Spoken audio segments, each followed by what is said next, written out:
మనం friendly discuss ఇదంతా only friendly discuss. ఇదొక చర్చ కంటే ముందు ఒక విషయం చెప్పదలుచుకున్నా. మన ఎంబడున్న కార్యకర్తలు నాయకులకు ఒక సూచన ఏం చేస్తున్నా అంటే, సంగారెడ్డి నియోజకవర్గంలో ప్రభుత్వం ద్వారా నిధులు వస్తాయి, పనులు జరుగుతాయి అనే మన ఆశ ఉందా?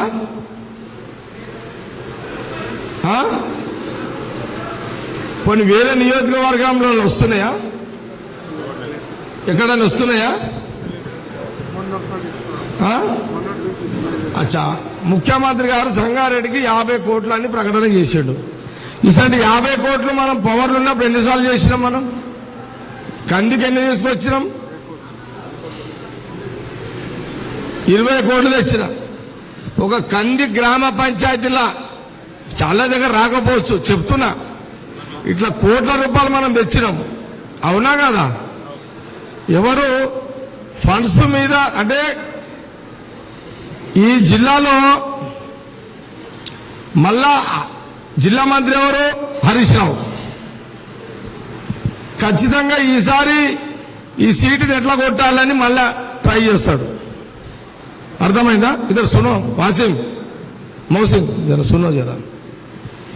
మళ్ళా సంగారెడ్డి ఎట్లా ఓడగొట్టాలని హరీష్ రావు ప్లాన్ చేస్తాడు. ఎందుకు చేస్తాడు?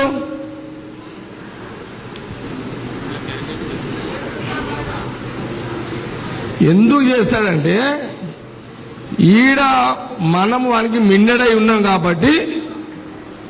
అర్థమైందా? మనం ఈడానికి పెద్ద హెడేక్ హరీష్ రావుకి. కాబట్టి ఇది ఒక్క హెడ్ క్వార్టర్ కదా. మనం 3 సంవత్సరాలు మెడికల్ కాలేజ్ కోసం కొట్టలేనామా? గెలిచిన తర్వాత అసెంబ్లీలో మళ్ళా మాట్లాడినా కదా. అందుకే కదా మెడికల్ కాలేజ్ వచ్చింది.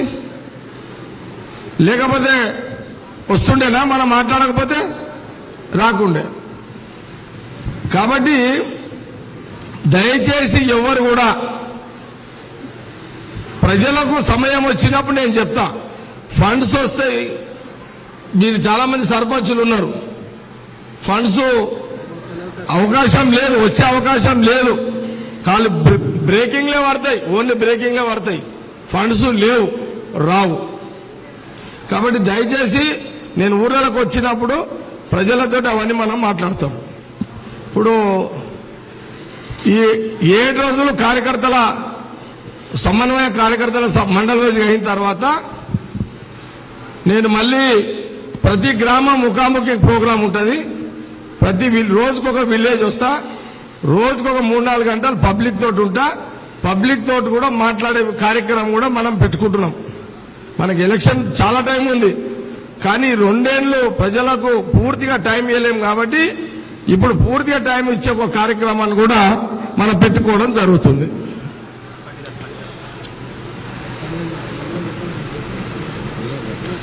ఇక పండుగలు వాళ్ళకి చెప్పేది ఏముంది కానీ దా మధు చివరిగా క్లోజ్ చేస్తుంది. ఇక ఎవరైనా సరే నేను 3వ తారీఖు స్టార్ట్ చేస్తున్నాను కాబట్టి ఇక్కడ ఎవరు పర్సనల్ గా ఇప్పుడు మాట్లాడే అవకాశం ఉండదు. ఆ టౌన్ మీటింగ్ వల్ల మండల్ మీటింగ్ వల్ల అందరు మనసు విప్పి మాట్లాడుకోవచ్చు. మీకు అక్కడ రిజల్ట్ దొరుకుతుంది. మీకు అక్కడ చివరిగా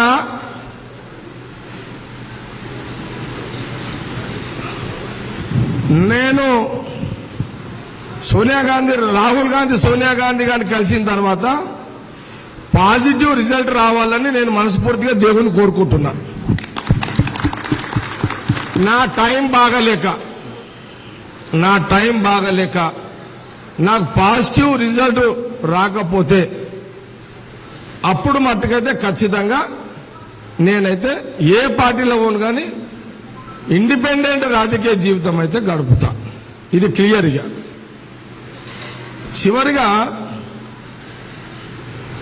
ఇందులో చాలా మంది కాంగ్రెస్ పార్టీ ఉండాలని, కాంగ్రెస్ పార్టీ అభిమానులు కార్యకర్తలు ఈడ చాలా మంది ఉన్నారు. నేను వాళ్ళని ఎవ్వను కూడా తప్పు పట్ట. కానీ నా వ్యక్తిగత రాజకీయాని కోసం మేము ఎవరిని కూడా బలి చేయ. మళ్ళీ చెప్తున్నా, నా వ్యక్తిగత రాజకీయం కోసము మేమెవ్వరిని కూడా ఇబ్బంది పెట్టా, మిమ్మల్ని ఎవ్వరిని కూడా రాజకీయంగా వాడుకొని బలి చెయ్య. మీకు ఉండాల్సిన స్వతంత్రం మీకుంటది. కానీ ఒక చిన్న శాంపుల్ చెప్తా. నేను ఎందుకు ఈ నిర్ణయం తీసుకున్నానో నాకు తెలుసు, అంతర్గతంగా కాంగ్రెస్ పార్టీలో చాలా మందికి తెలుసు. అవన్నీ మీడియా ముందు చెప్పలేను, మీకు కూడా చెప్పలేను. మీకు ఒక విషయం చెప్తున్నా, తెలంగాణ రాష్ట్ర విభజన జరిగేటప్పుడు రాష్ట్రము ఇచ్చే క్రమంలో తొందర పడకండి. రాజకీయంగా కాంగ్రెస్ పార్టీకి లాభం ఉండదు, నష్టమవుతుంది. ప్రజలకు ఎంత లాభమో నాకు తెలియదు, కానీ రాజకీయంగా కాంగ్రెస్ నష్టపోతుందనే విషయాన్ని ఈ తెలంగాణ గడ్డంలో నేను ఒక్కనే చెప్పిన, నేను ఒక్కనే బదలామైనా.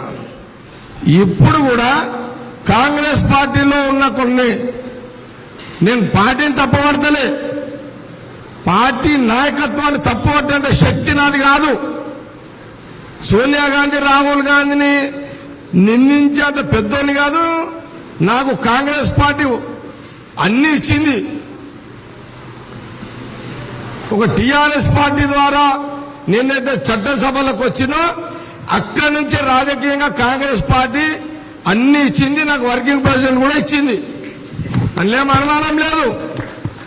కానీ రేపు భవిష్యత్తులో ఏదైనా జరగరానిది జరిగితే పార్టీ వ్యవహారాల విషయంలో దాంట్లో నేను బలిగా దలుచుకోలేదు, మిమ్మల్ని బలి చేయదలుచుకోలేదు.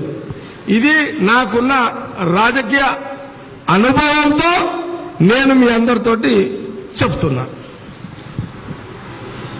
ఆ రోజు నిజంగా టైం బాగాలేక తప్పదిగా జగ్గారెడ్డి పోవాల్సి వస్తుంది ఒక ఇండిపెండెంట్ గా అని వస్తే 1000 మందిలో 50 మంది రారా? నాకు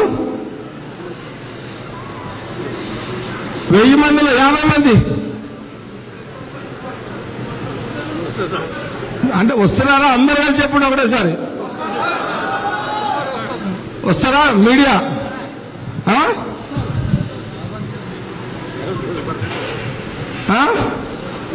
అర్థమైందా?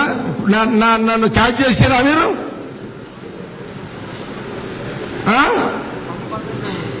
Madam catch చేసినవాను?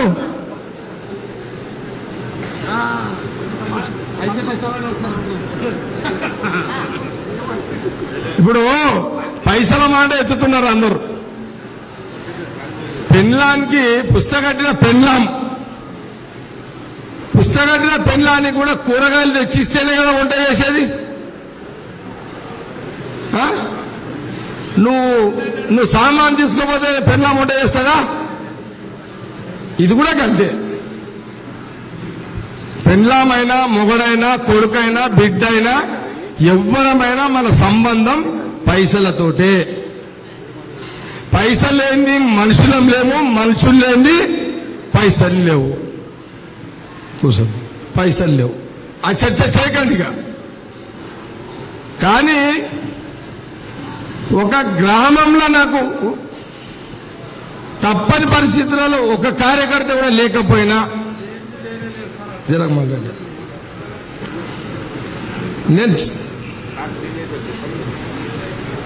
ఆ ఊరికి పోతా 1000 మందిలో నాకు 50 మంది వచ్చినా నేను గెలవాలని కాదు, గెలుపు ఓటంలో వదిలేయండి. నేను ఆడికి వచ్చిన 50 మందితోటే నేను రాజకీయం స్టార్ట్ చేస్తా. హాయ్ ఫ్రెండ్స్, మా టుడే టుమారో యూట్యూబ్ ఛానల్ చూస్తున్నందుకు చాలా థ్యాంక్స్. మరిన్ని లేటెస్ట్ వీడియోస్ కోసం వెంటనే సబ్స్క్రైబ్ చేయండి. అలాగే ఈ బెల్ ని కూడా రింగ్ చేసేయండి. మా నోటిఫికేషన్స్ అన్ని మీ మొబైల్లో వస్తాయి. అలాగే మా వీడియోస్ మీకు నచ్చితే లైక్ చేయండి, షేర్ చేయండి, నచ్చకపోతే కామెంట్ చేయండి.